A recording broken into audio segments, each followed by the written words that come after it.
The Trade and Industry Minister Ebrahim Patel has met with Clover workers, the workers' union there, after claims that the company is in breach of a competition commission agreement.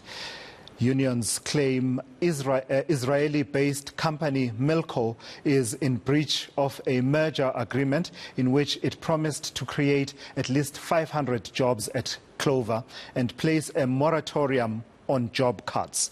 Workers at the dairy company have been on strike since last November over retrenchments, salary cuts and the closure of factories. And now they are also unhappy with bonuses paid to them this month. For more on this, I'm joined by eNCA's Govan Whittles. So as you could tell there, Govan, it is it's an array of issues that come up there, not easy to follow and track, unless, of course, you've been following the way that you have. So what, in essence, is at the heart of the dispute between the workers and management at Clover? Well, this latest dispute centers on bonuses that were paid to workers this past Friday.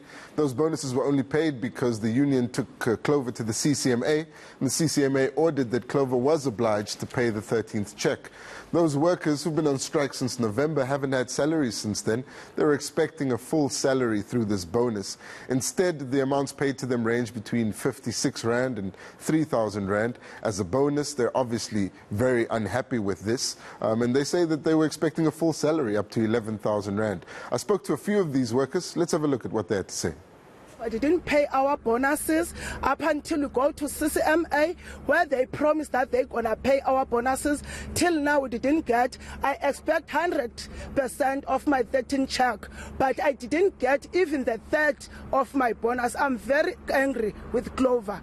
The money went through. When I checked, it was only 3,000 Rand, and I was expecting more than 11,000 Rand.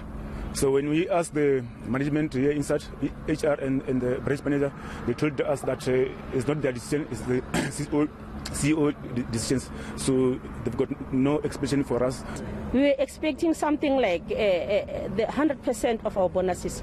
So Clover didn't pay that amount. So I was surprised when I got 450 Rand. It was a surprise for me. So in all of this, there's been an attempt to intervene by the Minister of Trade and Industry and Competition, Ebrahim Patel. What are the unions telling you about that meeting? They're very hopeful that they'll get a positive outcome from that meeting. This is a twofold meeting. First of all, they're asking the Department of Trade and Industry to intervene in the request that the state facilitate the buyout of Clover and essentially block that merger with Milco.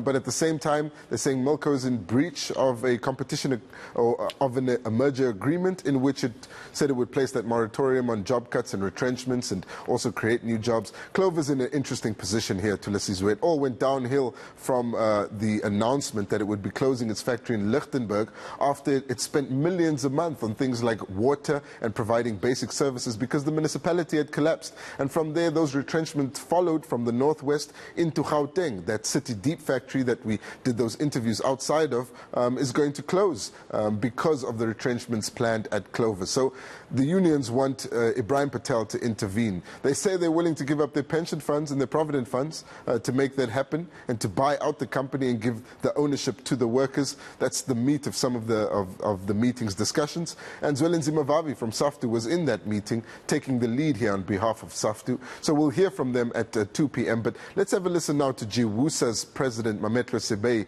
about this issue of the bonuses paid, but also the request to the Competition Commission.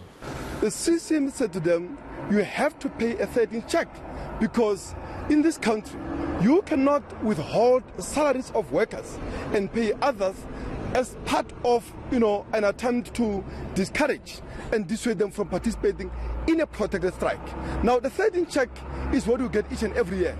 These workers have been getting 100% 13th check, and this time around, they got close to nothing. Right, Govan, I'm clearer on the issue than I was when you walked into studio a few minutes ago. So in essence, there's this proposed merger, between Milco, which is an Israeli company. They'd undertaken that they would put a moratorium on retrenchments and job cuts. And That doesn't seem to have happened. But in addition, now the dispute is about this, the payment of bonuses simply not being what they're supposed to be. You said something ranges from 56 Rand only.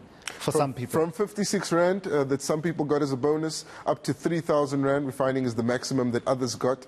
These employees that got around 56 Rand are general workers, so they would have been paid entry-level salaries around 6,000 Rand, 5,000 Rand, 7,000 Rand. The ones that got 3,000 Rand as a bonus would have been getting between 11,000 Rand, 12,000 Rand and 13,000. All of them expected full bonuses as they would have usually received. But Clover, of course, in dire straits, which is what facilitated the talks towards the merger in the first place, and now that is also in jeopardy. Yeah. Do we know what the attitude is generally among other officials around this interesting proposal by the workers to say, let's facilitate a buyout. We are willing to sacrifice our provident funds, our pensions to facilitate this so that we take it over? Or have we not heard a response at least at this We have point? got a sense of what the sentiment is, and interestingly here, FAO is the majority union at Clover, and it's the one proposing that proposal to take over through the pension funds and the provident funds. Jiwusa, which represents also a number of workers at Clover,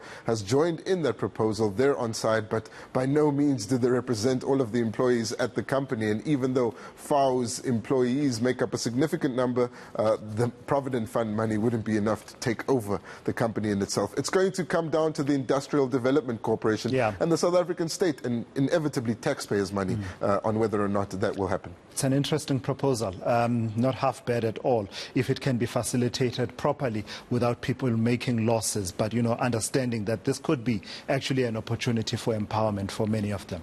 Govan Whittles, thank you for the clarity. That's eNCA's Govan Whittles there. He'll continue to track that particular story for you and bring you updates throughout the day here on eNCA.